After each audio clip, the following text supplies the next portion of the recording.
Good morning and welcome to a successful transition from monogamy to open. This is part of our series of the 7 guidelines for great relationships and better communication. And today we're talking about number 4, which is share and explore differences with your partner.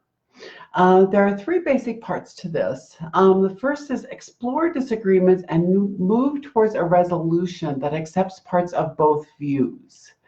The second is to aim for a win-win solution, or at least agree to disagree. And the third is be ready to compromise without pretending that you agree when you really don't. The problem is that often when people have a conflict, that the main objective isn't always to resolve it as much as it is to gain the winning advantage.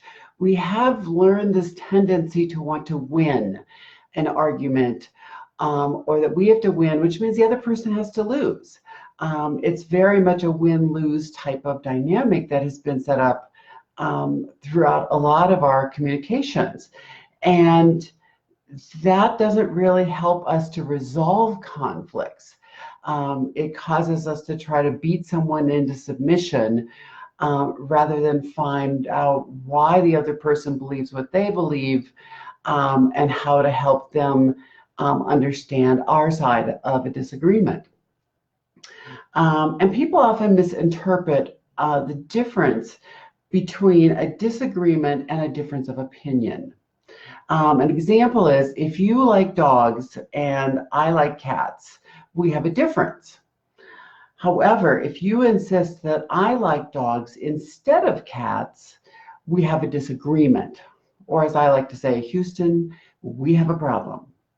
I don't know about you, but I'm one of those people, you try and cram your opinion down my throat, whether it be dogs or cats or religion or politics, I'm going to get pissed off. So, and that's what tends to happen with people, is when you try to cram your opinion down their throat, rather than have a disagreement and a difference of opinion, people get upset. So when confronted with a disagreement, most people focus less on the differences between them than their own hurt and angry feelings, which then brings about this sense of I have to win. So when you can, try to really look at both sides. Try to see where you agree. Try to really share, understand what has caused the other person to see the issue the way that they see it.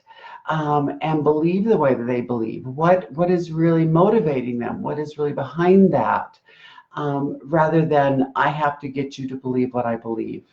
And otherwise we can't be friends. And that's just the way it is. So that's it for number 4. That's kind of a shorter one. On Monday, we're going to come back and we're going to do number 5, which is support your partner's goals.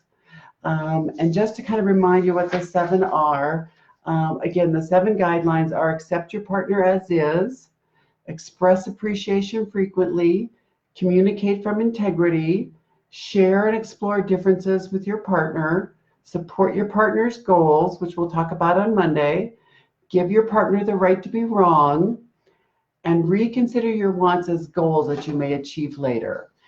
As well as then next Thursday and Friday, we're going to talk about the last piece, which is not one of the 7, but is part of what then helps bring it all together. So that's all for today.